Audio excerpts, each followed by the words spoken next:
আজকে সকাল থেকেই প্রচণ্ড যানজট, বিশেষ করে তেজগাঁর ওইদিকে, সাত রাস্তার ওইদিকে প্রায় 1.5 ঘন্টার মতো আমাদের সময় গেছে রাস্তার মধ্যেই, জ্যামের মধ্যে বসে। আর এরপর যখন আমরা শান্তিনগর এসে পৌঁছালাম, তখন ওইখানে জ্যাম। আমাদের বিজয়নগর যেতে যে আসলে কতক্ষণ লাগে বলা মুশকিল। একদিকে হইলো রাস্তায় কোনো একটা কারণে হয়তো যানজট আজকে অতিরিক্ত, তার উপরে যেটি আসলে মানে মরার উপর খাড়ার ঘায়ের মতো এই অটোরিকশাগুলোর দৌরাত্ম্য।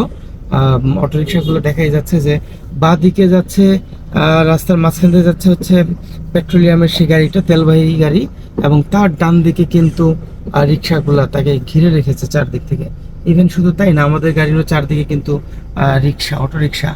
অর্থাৎ অটোরিকশাগুলোর কোনো নিয়ন্ত্রণও নেই, এদের কোনো লেনও নেই। এরা যে যেদিকে পারে, তাদের কোনো ইন্ডিকেটর লাগে না, তাদের কোনো সিগন্যাল লাগে না, তাদের মনে চাইলো ব্যাস চলে গেল। এবং গিয়ে যেটি হচ্ছে যে আসলে দুর্ঘটনা যখন পড়ে, সেই যাত্রীরাও কিন্তু আহত হয়।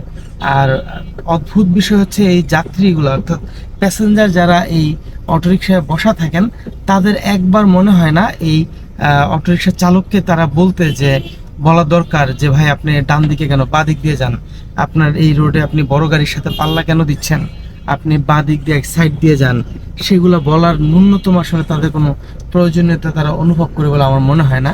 যদি সবাই একটু সচেতন হতো, তাহলে অন্তত এই অটোরিকশাগুলো রাস্তায় মানে কিছুটা হলে অন্তত নিয়ন্ত্রিত হতো।